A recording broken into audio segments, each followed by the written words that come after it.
AR audio novels YouTube சேனலுக்கு உங்களை அன்புடன் வரவேற்கும் நான் உங்கள் ஆர்ஜே பவித்ரா. அத்தியாயம் 68. சக்தி இரவு முழுவதும் தூங்காமல் தனது அறையில் லாவிக் கொண்டிருந்தான். அவன் இப்படி அறையில் லாவிக் கொண்டிருக்கும் போது அவன் அறைக்கு தீபக் வந்து, என்ன சக்தி, ஏன் தூங்காம இருக்க என்று கேட்டார். ஏதோ யோசனையை கலைத்தவனாய் தீபக்கை பார்த்து ஒரு பெரும் மூச்சு விட்டுவிட்டு தன் கட்டலில் சென்று அமர்ந்தான் சக்தி. அவன் பக்கத்தில் அமர்ந்து அவன் தோள்களில் கை வைத்தவர், என்னடா இன்னுமா நடந்ததையே நினைச்சுக்கிட்டு இருக்க என்று கேட்டார். இல்ல மாம்ஸ், நடந்ததை பத்தி யோசிக்கல, இனி நடக்க போறத பத்தி தான் யோசிக்கிற என்றான் சக்தி. நீ எதை சொல்ற என்று புரியாமல் கேட்டார் தீபக். நாம ஒண்ணு நினைச்சா வேற ஒண்ணு நடக்குது என்று புலம்பலாகவே கூறினான் சக்தி. என்னடா திடீர்னு தலையும் இல்லாம வாலும் இல்லாம பேசுற, என்ன ஆச்சுடா உனக்கு என்று கேட்டார் தீபக். மாம்ஸ், எனக்கு ஒன்னும் ஆகல, ஆனா இந்த விஷயம் சரண்யாவுக்கு தெரிஞ்சா என்ன ஆகும்னு தான் பயமா இருக்கு என்றான் சக்தி. எந்த விஷயம் என்று கேட்டார் தீபக். ஒரு பெரும் மூச்சை இழுத்து விட்டவன், அர்ஜுன் வேற ஒரு பொண்ண லவ் பண்றது என்றான். டேய், என்னடா சொல்ற என்று தீபக் புன்னகைத்து கொண்டே கேட்டார். என்ன மாம்ஸ், நான் இவ்வளவு சீரியஸான மேட்டர் சொல்றேன், நீங்க சிரிக்கிறீங்க. இது சிரிக்க வேண்டிய விஷயம் தான்டா. என்ன மாம்ஸ் சொல்றீங்க? ஒரு 6 மாசமா எனக்கு சரண்யாவை தெரியும். இப்ப கொஞ்ச நாளாதான் நான் சரண்யாவை லவ் பண்றேன். என்னாலேயே சரண்யா வேற ஒரு பையனை விரும்புறத தாங்கிக்கிற முடியல. அப்படி இருக்கும்போது சரண்யா அர்ஜுன ஸ்கூல் படிக்கும் போதுல இருந்து லவ் பண்றாங்க. இப்போ திடீர்னு அர்ஜுன் வேற ஒரு பொண்ணை லவ் பண்ணுனா எப்படி சரண்யாவுக்கு தாங்கிக்கிற முடியும்? ஓ, நீ அப்படி யோசிக்கிறியா? அதுக்கு நம்ம என்னடா பண்ண முடியும் சக்தி? அர்ஜுன் வேற ஒரு பொண்ணை லவ் பண்றது சரண்யாவுக்கு வலிதான். ஆனா நீ அந்த வலிக்கு மருந்தாயிரு என்றார். சரி மாம்ஸ், நீங்க சொல்றது சரிதான். நான் எப்பவும் சரண்யாக்கு சப்போர்ட்டா தான் இருப்பேன். குட் நைட் மாம்ஸ் என்று கூறிய சக்தி படுத்து தூங்கினான். 2 நாட்கள் கழித்து சக்தி ஆபீஸில் வேலை பார்த்து கொண்டிருக்கும் போது அர்ஜுன் சக்திக்கு போன் செய்து நாளை காலை 10 மணி அளவில் தான் ரிஜிஸ்டர் ஆபீஸில் அனிதாவை திருமணம் செய்ய போவதாகவும் அதற்கு ஆதரவாக சாட்சி கையெழுத்து போட சக்தி வர வேண்டும் என்று கூறினான். சக்தி சரி என்று ஒப்புக்கொண்டான். அவன் போனை துண்டிக்கவும் வெகு நாட்களாக பயன்படுத்தாத ஒரு எண்ணிற்கு போன் செய்து சில ரகசியங்களை பேசிய சக்தி பின்பு அழைப்பை துண்டித்துவிட்டு, நாளைக்கு தெரியும் இந்த சக்தி யாருன்னு என்று தனக்கு தானே கூறியவன் தன் வேலையை பார்க்க தொடங்கினான். இரவு நேரத்தில் தீபக்கிடம் அர்ஜுன் ரிஜிஸ்டர் ஆபீஸில் திருமணம் செய்ய போவதை மட்டும் கூறினான் சக்தி. மறுநாள் காலையில் ரிஜிஸ்டர் ஆபீஸுக்கு ரெடியாகி கிளம்பி சென்றான். அங்கே அர்ஜுன் அனிதா பக்கத்தில் கார்த்திக்கும் நின்று கொண்டு ஏதோ பேசிக் கொண்டிருந்தார்கள். சக்தியை பார்க்கவும் கார்த்திக், ஹாய் ப்ரோ என்றான். ஹாய், நீங்க எப்படிங்க என்று கார்த்திகை பார்த்து கேட்டான் சக்தி. அர்ஜுன் என்னோட ஃப்ரெண்ட், அதுவும் இல்லாம ரெஜிஸ்டர் மேரேஜ் பண்ண போறாங்க, சோ அபிஷியலாவும் ஃப்ரெண்ட்லியாவும் வந்த என்றான். என்று கேட்டுக்கொண்டே சக்தி சிறிது நேரம் கழித்து கொஞ்சம் தயங்கி அர்ஜுனை பார்த்து, நீங்க கல்யாணம் பண்ணிக்க போற விஷயம் சரண்யாவுக்கு தெரியுமா என்று கேட்டான். இல்ல சக்தி, ஆனா சரண்யாவை இங்க வர சொல்லிருக்கேன் என்றான் அர்ஜுன். சரண்யாவிற்கு ஒரே குழப்பமாக, எதுக்கு இனி அர்ஜுன் ரிஜிஸ்டர் ஆபீஸ்க்கு வர சொல்லணும் என்று ஸ்கூட்டியை ஓட்டிக்கொண்டே வரும் வழியெல்லாம் யோசித்துக் கொண்டு வந்தாள். சரியாக சிக்னலில் மாட்டிக்கொண்டாள். இது வேறையா என்று சிக்னல் கிளியர் ஆகவும் வேகமாக ரிஜிஸ்டர் ஆபீஸ் நோக்கி விரைந்தாள். அவள் ரிஜிஸ்டர் ஆபீஸில் வரும்போது அங்கு ஏதோ ஒரு பிரச்சனை. ஒரு ரவுடி கும்பல் அடிதடி நடத்தி கொண்டிருப்பதை கவனித்தவள் கொஞ்சம் மெதுவாக அவர்கள் பக்கத்தில் வந்து கூர்மையாக கவனித்தாள்.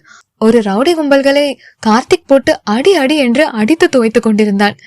வேடிக்கை பார்த்து கொண்டிருந்த சக்தி, அர்ஜுன், அவன் பக்கத்தில் ஒரு பெண் நின்று கொண்டிருந்தாள். அர்ஜுன் கையில் மாலை வைத்திருந்தான். சண்டையை பார்த்து கொண்டிருந்த சரண்யா திடீரென்று கார்த்திகை பின்னால் இருந்து ஒருவன் தாக்க வருவதை பார்த்து அங்கு கிடந்த கட்டையை எடுத்து அவன் தலையில் அடித்தாள். அப்போதுதான் சக்தி சரண்யா வந்ததையே பார்த்தான். ஓ ஷிட், எல்லாம் இந்த கார்த்திக்னாலதான். அவங்க பொண்ணை கூட்டிட்டு போக வந்தாங்கன்னா அனுப்பி வைக்க வேண்டியதுதானே, எதுக்கு வந்த இடத்துல தேவையில்லாம என்று அவன் யோசித்துக் கொண்டிருக்கும் போதே அடி தாங்க முடியாமல் ரவுடிகள் அங்கிருந்து ஓட ஆரம்பித்தனர். ஓடும் ஒருவரை துரத்தி கொண்டே சென்ற கார்த்திக், இனி லவர்ஸ்களை பிரிக்கிறேன்னு உங்களை எங்கேயாவது பார்த்த அவ்வளவுதான் என்று மூச்சு வாங்க கூறிவிட்டு கையில் இருக்கும் கட்டையை கீழே போட்டவன் இவர்களை நோக்கி வந்தான். சரண்யாவிற்கு ஒன்றும் புரியவில்லை. அவளும் திரும்பி வந்தாள். அர்ஜுன் பக்கத்தில் சக்தி நின்று கொண்டிருந்தான். சக்தியை பார்த்தும் பார்க்காதது போல அர்ஜுனிடம், என்ன அர்ஜுன், என்ன விஷயமா என்னை இங்க வர சொன்ன என்று சந்தேகம் துணித்த குரலில் கேட்டாள். அத நான் சொல்றேன் என்றான் கார்த்திக். இருங்க கார்த்திக், நானே சொல்றேன் என்றான் அர்ஜுன். அர்ஜுன் சரண்யாவிடம், நான் உன்கிட்ட இதை இப்போ சொல்றது தப்புதான், ஆனா நான் உன்கிட்ட சொல்லணும்னு நினைக்கும் போது ஏதாவது ஒரு தடை வந்துடும் என்றான். சரண்யா புரியாமல் அர்ஜுனை பார்த்தாள்.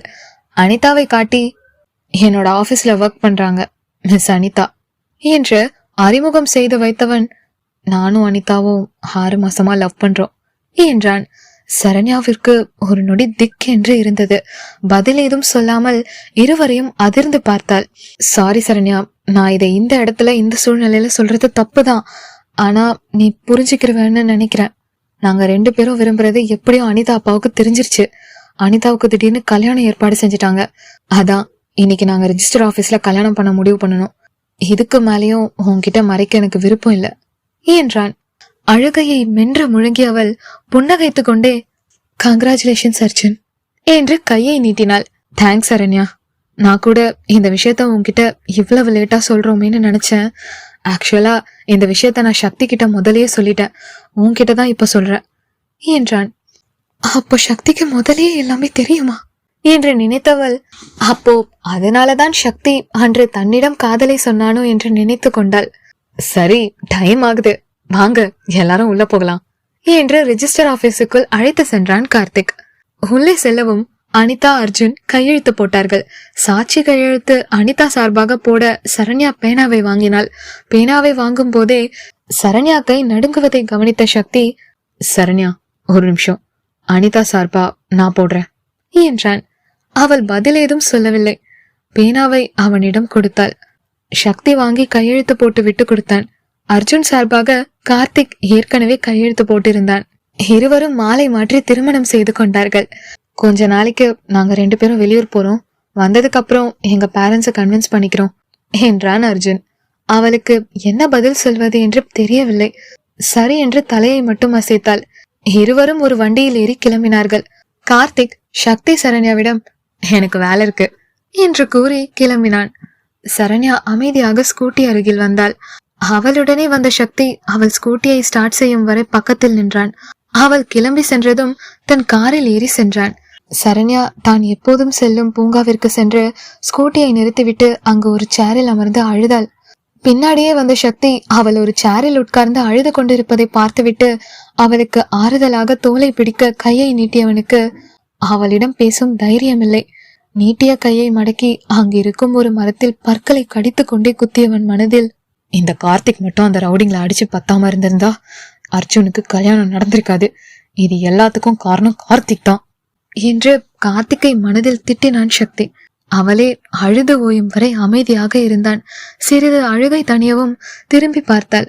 சக்தி அவள் முதுகுப்புறத்தில் நின்று கொண்டிருந்தான். அவனிடம் எதுவும் சொல்லாமல் அங்கிருந்து கிளம்பினாள். அவள் பின்னால் சக்தியும் சென்றான். அவள் தன் வீட்டிற்கு சென்றாள். வீட்டின் வாசலில் தன் ஸ்கூட்டியை நிறுத்தும் போது பார்த்தாள். சக்தியும் அவள் வீட்டு வாசல் வரை வந்து நின்றான். அவள் எதுவும் சொல்லாமல் அங்கிருந்து வீட்டிற்குள் சென்றாள். தன் அறைக்கு சென்றவள் இரவு உறங்கும் நேரமாக தன் அறை ஜன்னலை சாத்த வந்தாள். அப்போதும் பார்த்தாள், சக்தி அங்கேதான் நின்று கொண்டிருந்தான். அவள் தன் அறை ஜன்னலை சாத்துவிட்டு சென்று படுத்தாள். ஏதோ யோசித்துக் கொண்டு அதிவேகமாக வீசும் காற்று கூட தெரியாமல் தனியாக நடந்து கொண்டிருந்தாள் சரண்யா. திடீரென பெரும் மழை பெய்ய சுய நினைவுக்கு வந்து நின்றாள். தன்னை சுற்றி கவனித்தாள். அவள் மேல் ஒரு துளி நீர் கூட படவில்லை. சற்று தலையை உயர்த்தி பார்த்தாள். யாரோ தனக்கு குடைப்பிடித்திருப்பது பார்த்து திரும்பினாள். அதிவேக மழையில் தான் நனைந்து கொண்டு அவளுக்கு குடைப்பிடித்து நின்றான் அவன். விருட்டென்று தூக்கத்திலிருந்து எழுந்து அமர்ந்தாள் சரண்யா. இவ்வளவு நாளாக தன் கனவில் வந்தவன் அர்ஜுன் என்று நம்பிக்கொண்டிருந்தவள் இப்போது அர்ஜுனுக்கும் திருமணம் முடிந்த பிறகு ஏன் இந்த கனவு வருகிறது என்று குழம்பினாள். கட்டிலில் இருந்து எழுந்த சரண்யா தன் அறை ஜன்னலை திறந்து வெளியே பார்த்தாள். அப்போதும் சக்தி அங்கு நின்று கொண்டிருந்தான். அன்று காற்று வேகமாக வீசிக்கொண்டிருந்தது. சக்தியை பார்த்த சரண்யா வேகமாக தன் அறையிலிருந்து வெளியே வந்தாள். அவன் சரண்யா பக்கத்தில் வரவும் சரண்யாவை பார்த்தான். ஏன் இங்க நிக்கிறீங்க சக்தி என்று கேட்டாள். இல்ல, வீட்டுக்கு போக மனசில்ல என்றான் அவன். திரும்பி தன் வீட்டை நோக்கி போக எத்தனித்தவள் மறுபடியும் சக்திபுரம் திரும்பி, நான் உங்க மனசை ஏதாவது கஷ்டப்படுத்தியிருந்தா மன்னிச்சிருங்க சக்தி என்றாள். ஏன் சரண்யா இப்படிலாம் பேசுறீங்க? நான் தான் உங்களை ஹர்ட் பண்ணிட்டேன் என்றான் சக்தி. அப்படியெல்லாம் ஒன்றும் இல்லை சக்தி என்றாள் சரண்யா. அப்போ இனி என் கூட எப்பவும் போல ஃப்ரெண்டா இருப்பீங்களா என்று கேட்டான். அவள் பதில் ஏதும் சொல்லாமல் அமைதியாக நின்று கொண்டிருந்தாள். என்ன சரண்யா அமைதியா இருக்கீங்க என்று கேட்டான். இல்ல சக்தி, நம்ம லைஃப்ல ஏதேதோ நடந்துருச்சு, அதெல்லாம் மறந்துட்டு திரும்பி ஃப்ரெண்டா இருக்கிறது ரொம்ப கஷ்டம், அதனால மறுபடியும் ஃப்ரெண்ட்ஷிப் வேண்டாம் சக்தி என்று கூறினாள். சரியாக சக்தி போன் ஒலிக்க அதில் வந்த எண்ணை பார்த்தவன் சரண்யாவிடம் சரி என்று தலையை மட்டும் அசைத்துவிட்டு தன் காரில் ஏறி கிளம்பினான். இந்த அத்தியாயம் உங்களுக்கு பிடிச்சிருந்தா லைக் பண்ணுங்க, கமெண்ட் பண்ணுங்க, அப்படியே ER ஆடியோ நாவல்ஸ் யூடியூப் சேனலை சப்ஸ்கிரைப் பண்ணுங்க. நன்றி.